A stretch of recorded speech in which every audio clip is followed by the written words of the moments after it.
In today's video, I'm going to teach you how to add a blur effect to your images using GIMP. Whether you're a professional photographer or someone just getting started with editing software, understanding how to use the blur tool effectively can significantly enhance your graphic projects. So let's dive right in and explore the steps to create an appealing blur effect in GIMP. First, you'll need to open GIMP on your computer.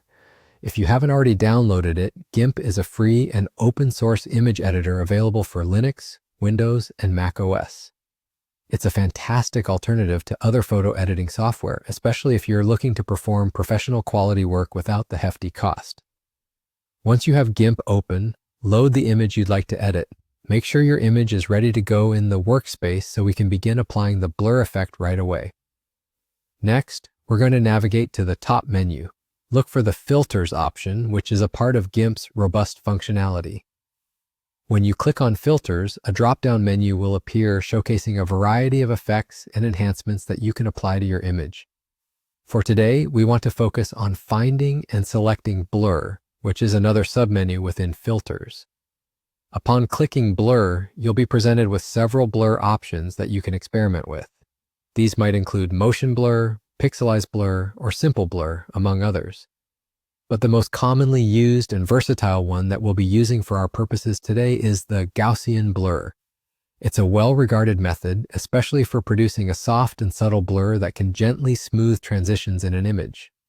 Once you've selected Gaussian blur, you'll notice a new window pops up.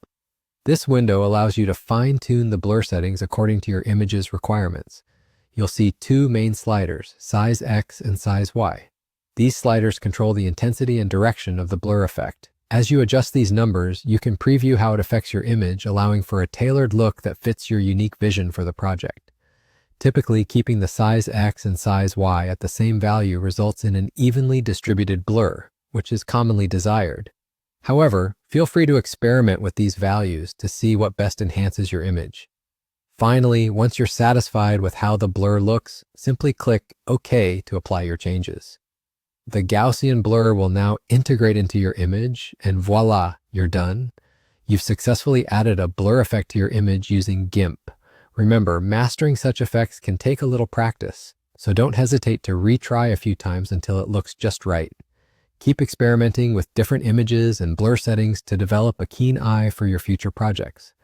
That's it for today's tutorial. I hope you found it helpful and straightforward. Happy editing!